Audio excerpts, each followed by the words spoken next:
Welcome to the MFS Wellness Podcast, a hybrid structure encompassing health, fitness, self-improvement, and entertainment, where no topic is off limits and all opinions are graciously welcomed. Let's get on with the show! And now, here's the host of the show, Mike Sinopoli.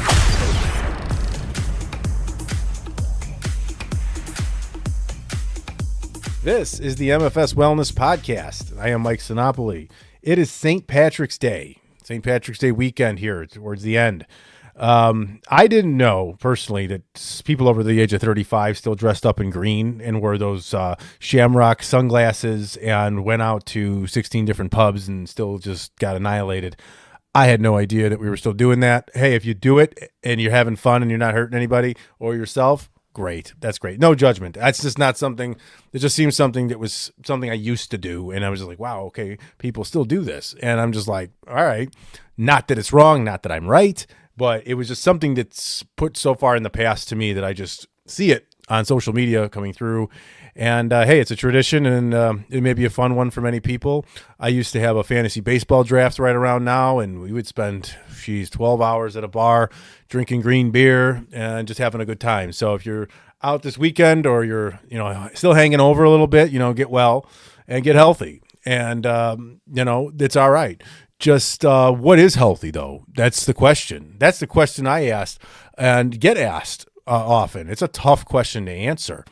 The reasoning for this episode, what sparked it, was a while back, and I've been asked this many times since, is that I was working in an office once, and somebody came up to me. They knew I was into the health and fitness kind of thing, so they just come ask me some stuff. Lazily, this guy came up and asked me, is this healthy? Is this healthy? I think he showed me, I don't know what it was. It was like maybe a bag of nuts or trail mix. I don't even remember what the hell it was. So, like, what are you actually asking when you ask, is this healthy? When you look at a food and you say, is this healthy? Is it going to kill you upon consumption? Then no. Is it going to make you sick upon consumption? Then no, it's not healthy. Can you eat as much of it as you want without putting on weight? No. That's what I think people are mostly asking when they ask, is this healthy? I really believe that what they're asking is, will this kill me fast, or will this put fat on my body? Nothing is going to put fat on your body, first of all, just by consuming it by itself. That is accumulation of calories throughout a day, a week, or whatever it is that adds up to a certain caloric maintenance level that your body has instilled inside of it. And when you exceed that, you gain fat. So, no, actually, that food, is it healthy? Sure. But can you eat as much of it as you want? No. Anything in excess is poisonous. Anything, even water.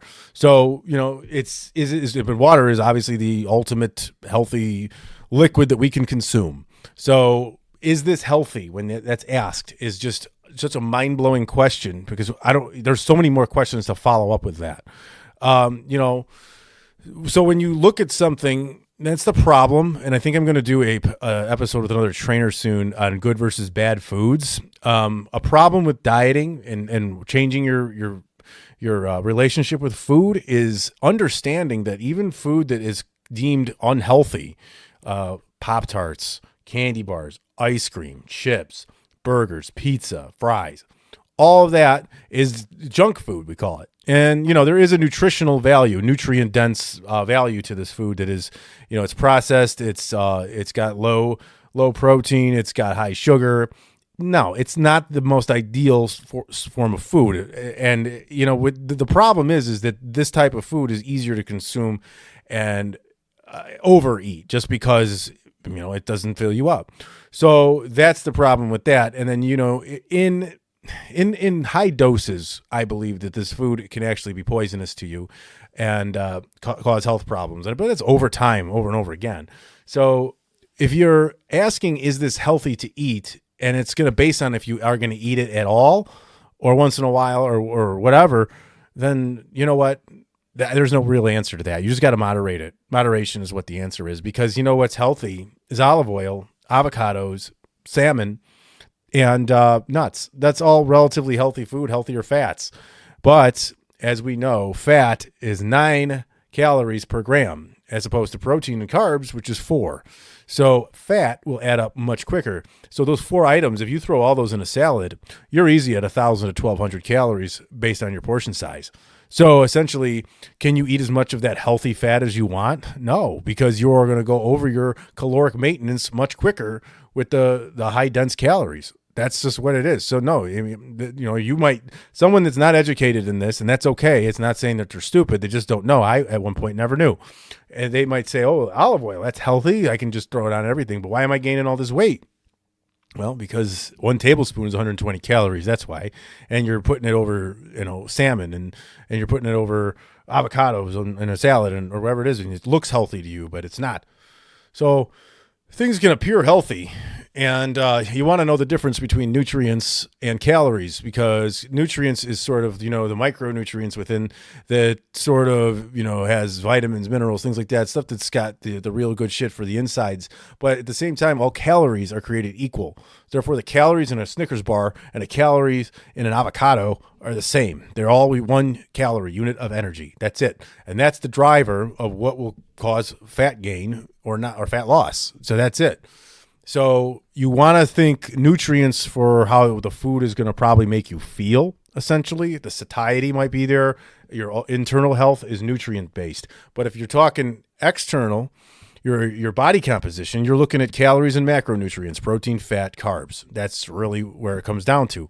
So that's where you'll see people who just say, that IIFYM, if it fits your macros. That's what got me all into this, that you can still eat these foods that we have been trained to believe are actually causing fat gain upon consumption.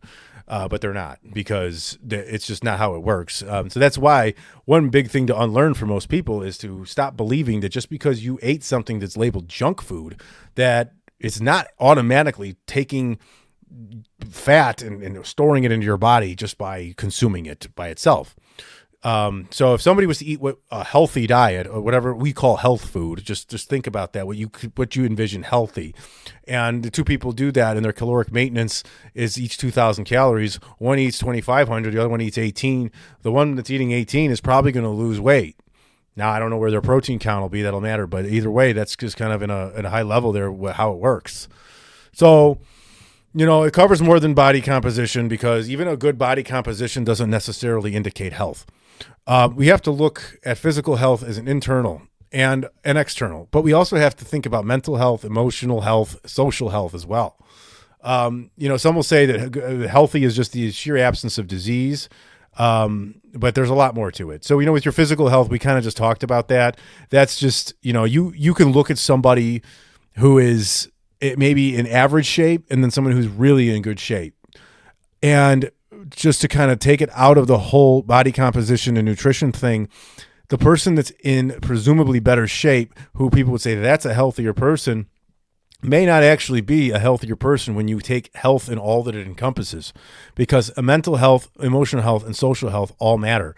So mental health is sort of, just kind of being, it's the absence of that brain that it's just not there completely, that's got something wrong with it. It's cognitive, it's behavioral, and, something is just distracting. It's something that's just not there for you, where you just can't seem to get yourself going in any which way. A lot of us will call it anxiety and depression, and all that will fall in there. And that's true, is mental health. But mental health is also, ADHD and distractions. If you have anxiety or you have ADHD and you're trying to go to the gym, you might not be able to focus very well on what you're doing. And this sort of goes into emotional health as well. And I think I learned from Dr. Russell Kennedy, who is the author and podcast host of Anxiety RX, that anxiety is a more emotional, bodily disease than it is a mental one.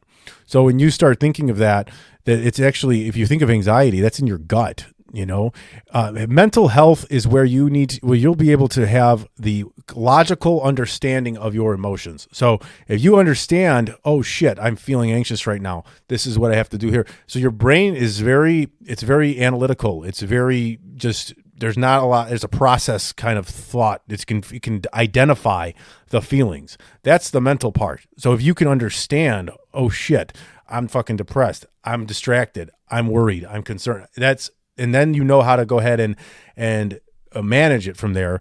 That's The mental is identifying it. The emotional health is how you react to the emotions.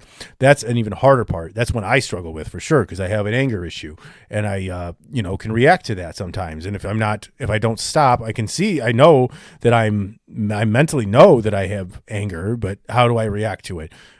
It's a very quick process. It's very quick to get angry to bam, then just all of a sudden react. And then it's that pause that it's needed there for that emotional health. So if you don't have these in place, I mean, if you're reactive and you're angry and you're stressed, you're distracted, and how can you sit there and say that you're going to be able to methodically change your diet and your food?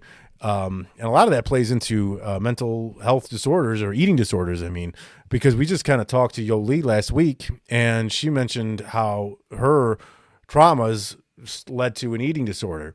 So if you have an eating disorder from these behaviors, these feelings, these things that have come up, you really can't go ahead and just start working on a meal plan and going to the gym just because you haven't addressed the root yet. So as you can see, I think this emotional health thing is a bigger deal than what we think it is. I really do. I really honestly and truly do. So again, as I kind of pull this article up here, how to build good emotional health. It's from Healthline, medically reviewed by Timothy J. Legg. And this is by Cindy Lamonti. And so some common examples of good emotional health. Enables you to process them in healthy ways. You might choose compassionately to comfort someone who's hurt or angered rather than lash out at them. Or maybe you opt to set some healthy boundaries and work with loved ones. That's just a way to kind of go about it. You can catch your own self-judgments. You can kind of see your own self. That's a big part of it. That's where the mental clarity comes in, when you can sort of say, okay, holy shit, I'm being a fucking jagoff right now. I'm being a dick. That's where ego comes in. So, with the ego, that's where the ego spans the narcissism. So that's why a narcissist will never be able to do this, because they have that blockage where they don't even think anything's their fault or anything's wrong with them. Everything's everybody else. Okay.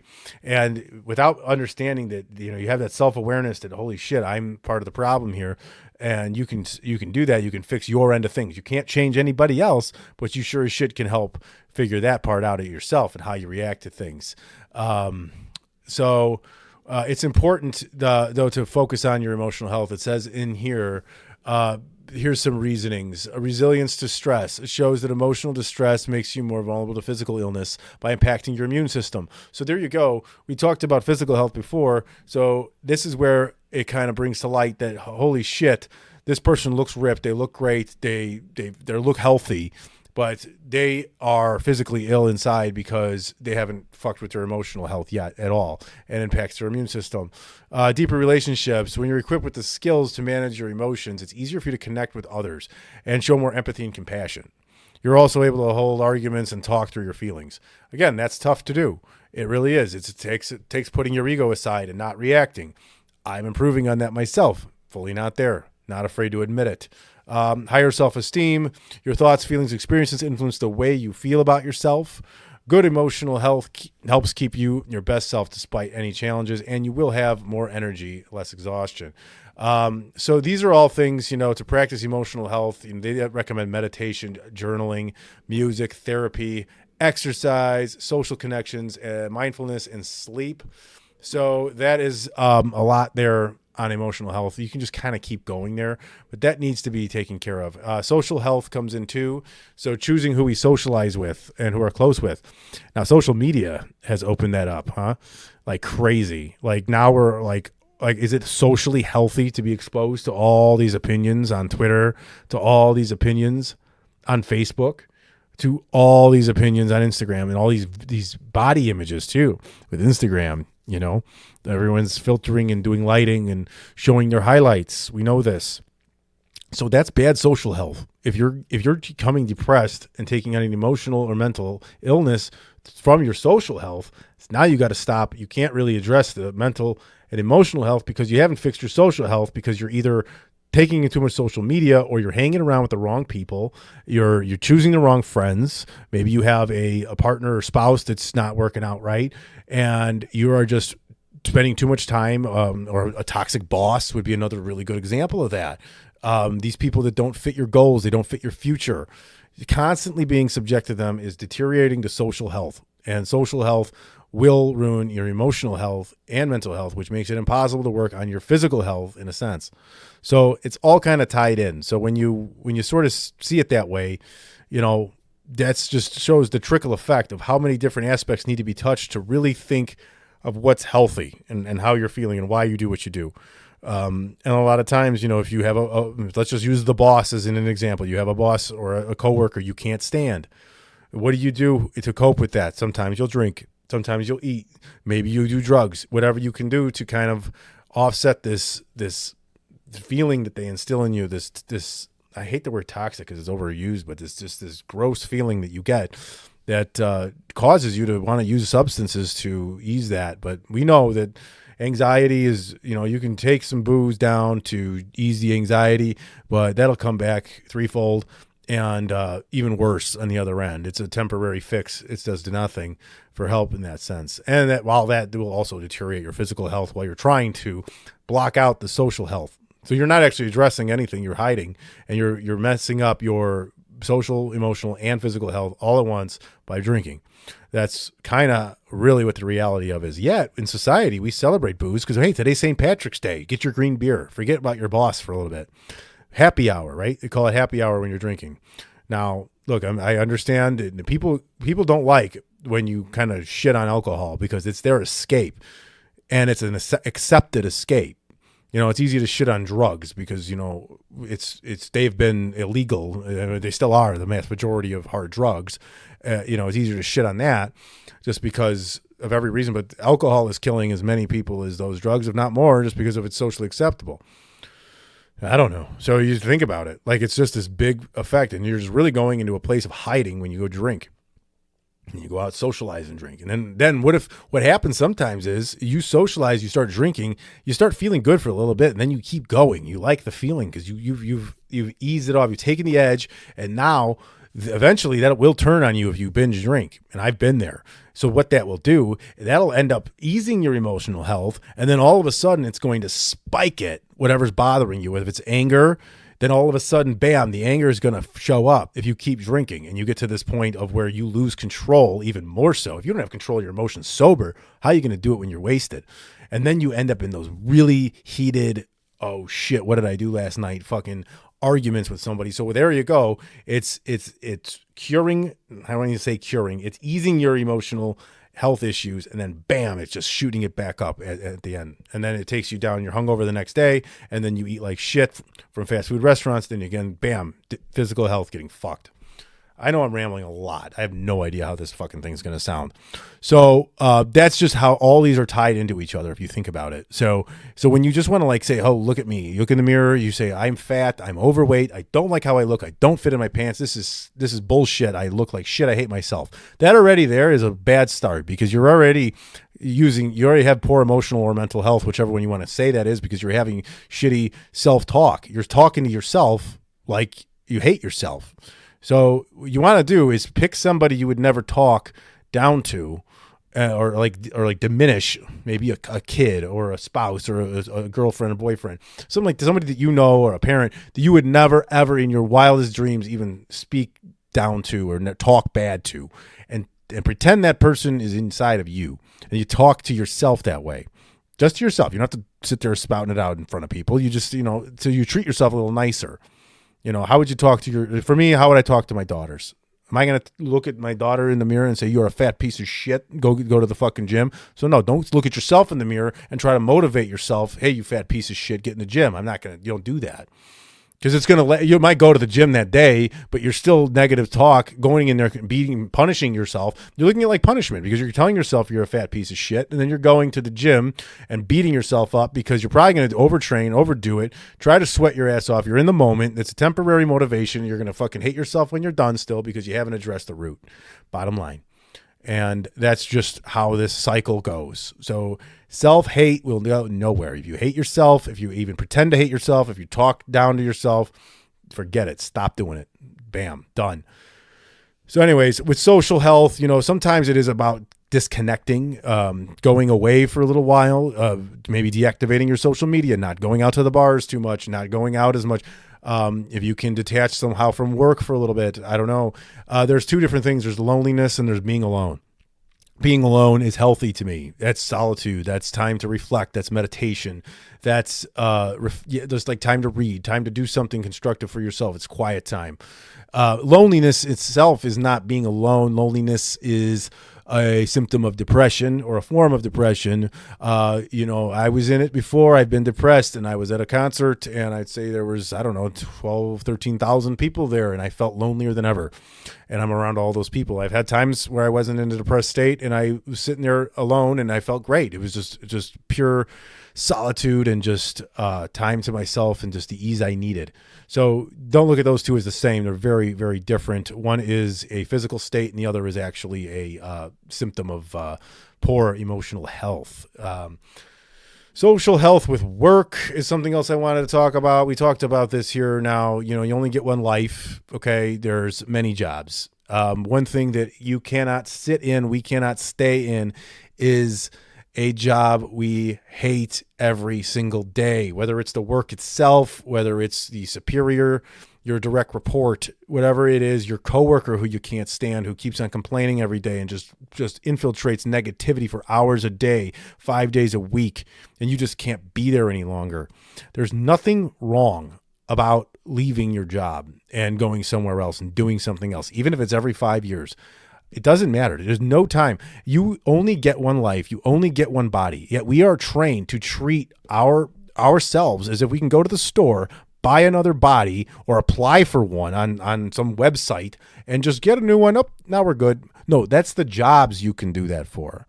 Okay, they kind of went ahead and it still is something that pisses me off is still back from 08, 09 when the market went really, really shitty. The economy really tanked during that time. There was a lot of layoffs. I was working during that time. I made it through. I saw it firsthand.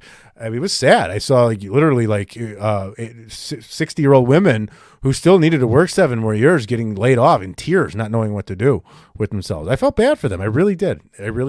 And I saw that. But what they did during that time was I remember everyone saying during that time, just be grateful you have a job. Just be happy you have this job.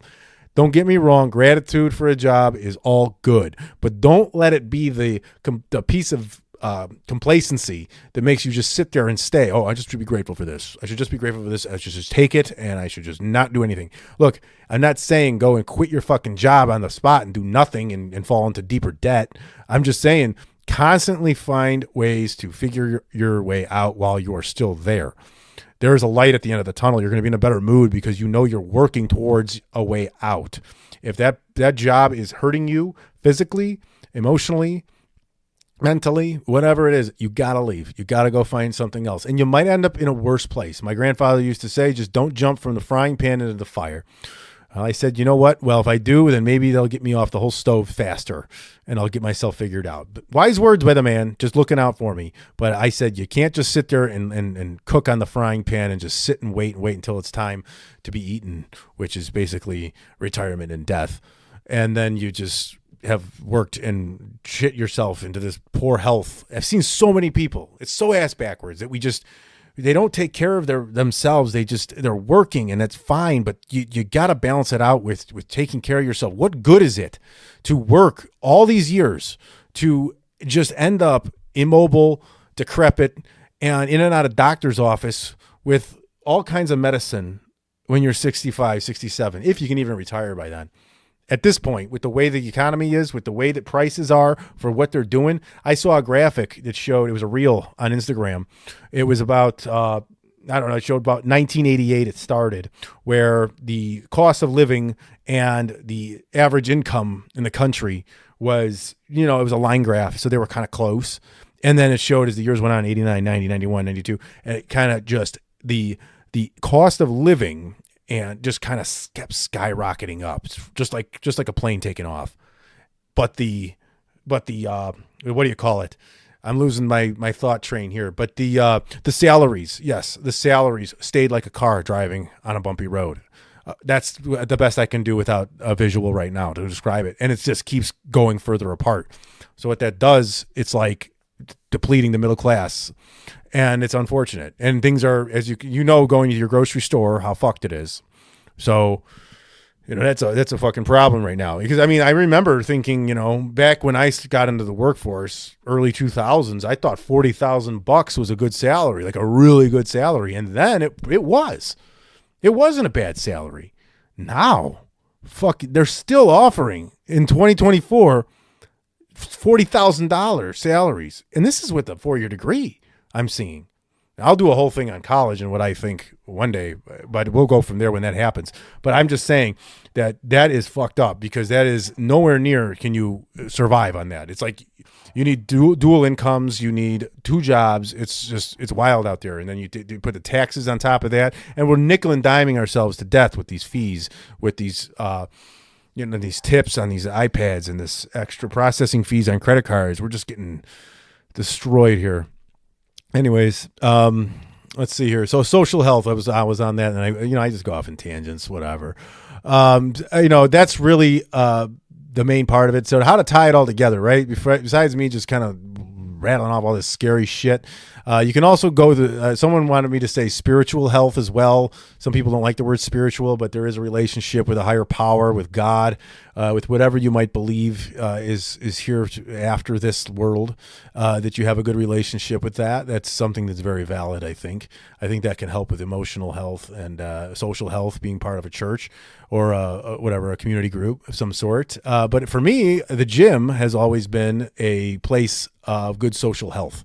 And I think that the gym, and I'm going to put the gym over big time right now. So if anybody's listening to this and you are not going to a gym, you are not actually going. First of all, most gyms, Anytime Fitness, Planet Fitness, whatever one you want to go to, I don't care. Your local privately owned gym, I don't care. Honestly, you're not looking at more than 30 to 40, $50 a month. That's $1 or $2 a day.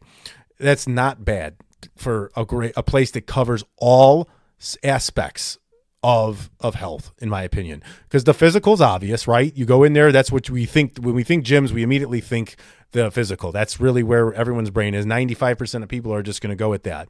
And then that's getting stronger. You got cardiovascular health. You'll build your metabolism in there, and you're just going to, stay mobile and doing everything physical. That's what the gym is for. It's what it's known for. I don't have to elaborate on that at all.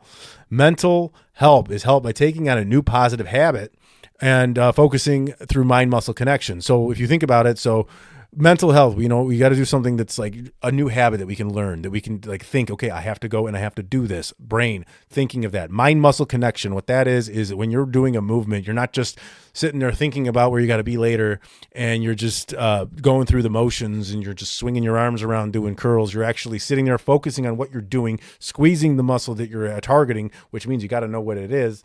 And then you go ahead and work it that way. And that is just the mental focus that you can learn and get at the gym. That's something that people don't really understand. Using your brain to overcome the feeling of your body feeling like it's going to stop. Because I'll tell you this, my body tells me there's 2 ways. Your body will tell you to stop because something's fucking wrong. You can listen to that all the time. Your body's going to tell you to stop just because it's going to tell you to stop. Your brain might say that even too. It's okay, you stop.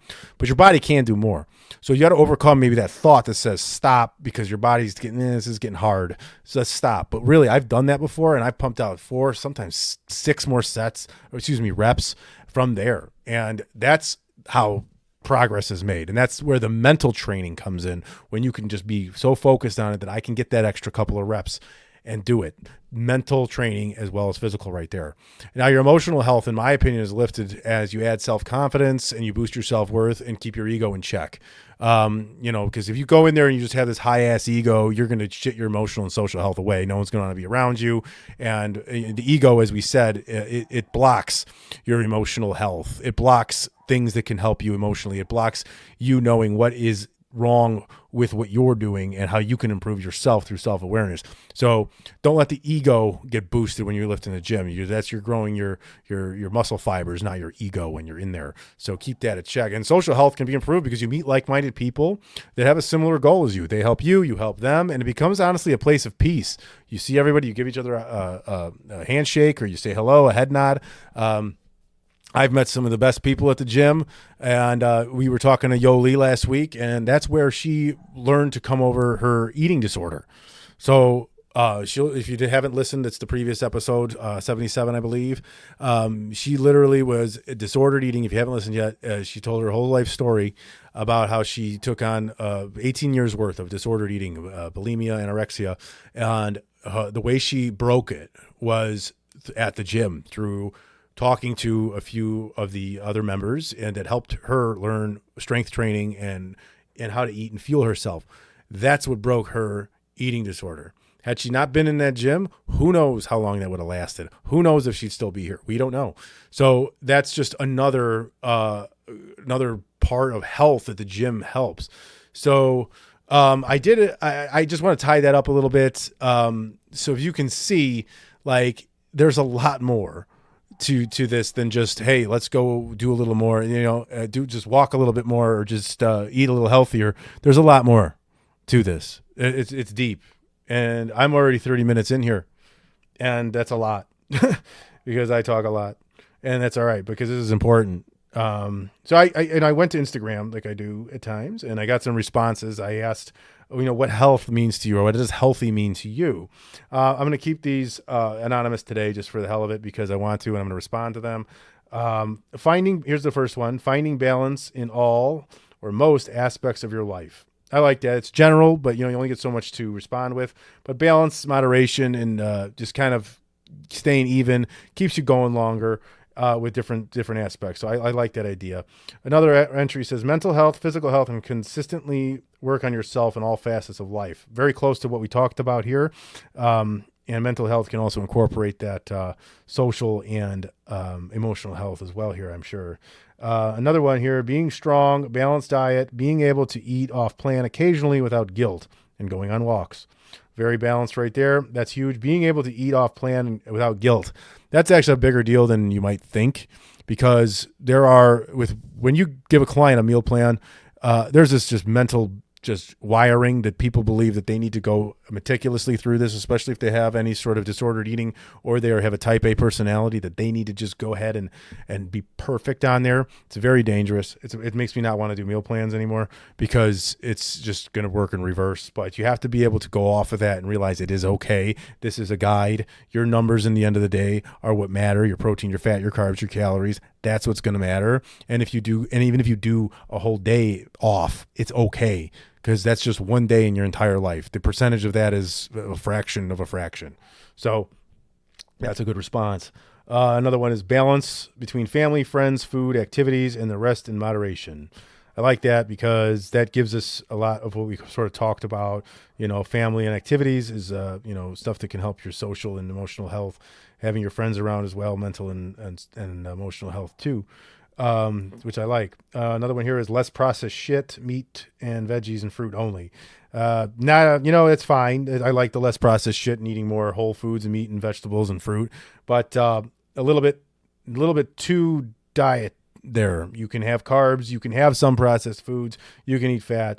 But you know what? Yeah, in general, those are known as healthier, but I think that we can go ahead and do a little bit more than that, and keep it balanced. Because if you're just going to eat meat, fruit, and vegetables, it's probably you're probably not going to be very happy. I mean, you're going to still want to, experiencing quality of life is also big with this healthy shit. You want to have a healthy life of experiences as well.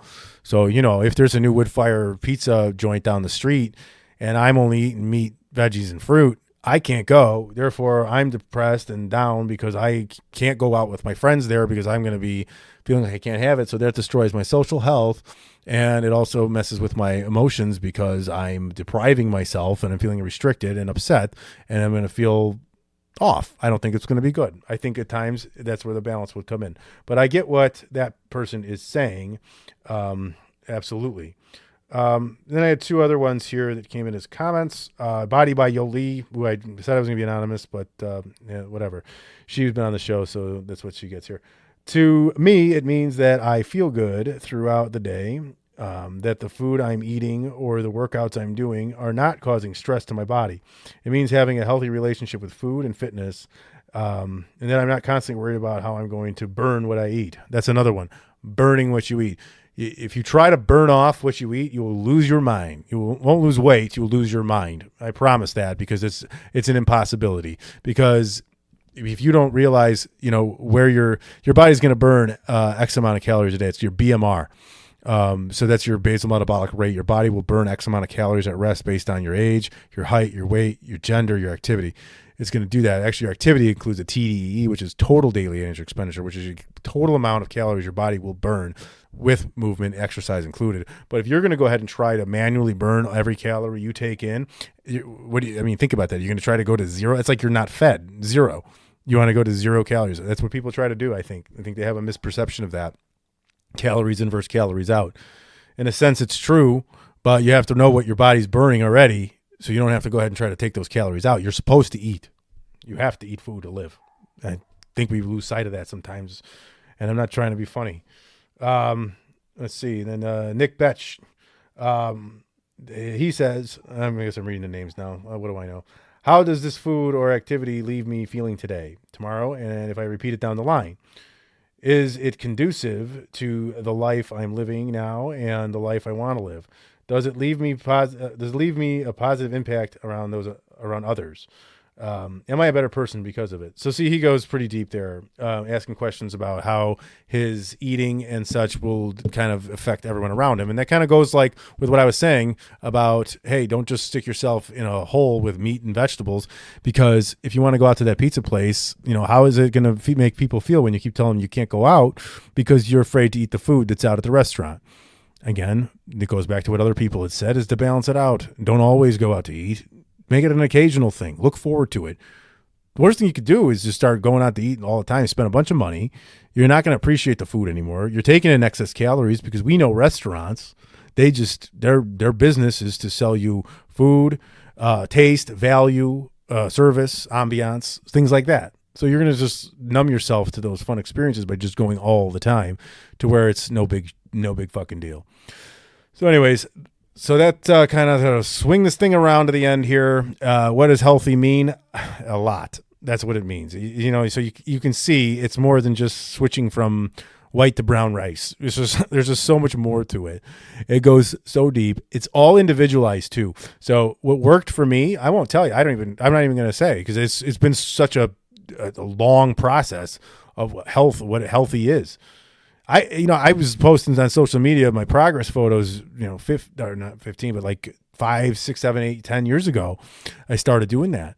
I considered myself very healthy then. Now I've learned a lot about myself, and maybe I wasn't that healthy then. Not that I had an eating disorder or that I had anything like that, but I just think my brain and my priorities and things weren't in the right place. Still a work in progress.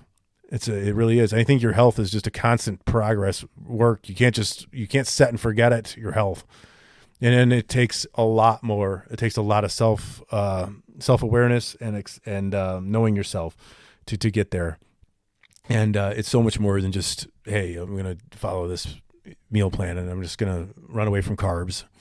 Just not how it is. But it can go a very, very deep route. I'm not a therapist, but if you ever want to call me or message me and talk about this sort of thing, I really enjoy it. Or if you want to ever work with me, this is something we can touch on to make sure you're ready to start. Because if you're wanting to jump right into a meal plan and a workout routine, but you haven't addressed the deep rooted shit, it's not going to work. That's a reason why the diets fail. That's why diets are such shit.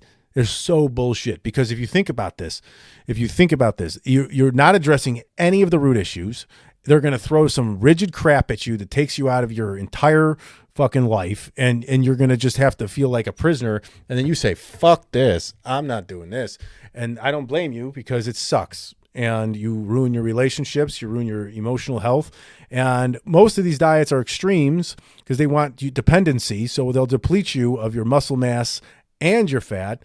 And then you don't want to keep up the lifestyle. So you stop doing it. You go back to your old habits. And then instead of, you gain all your weight back and think you've just gone back to where you were and you stayed even. But when you really think about it, you just pissed away your skeletal muscle mass and replaced it with more fat. So now you're at a shittier ratio of body fat percentage to skeletal muscle mass.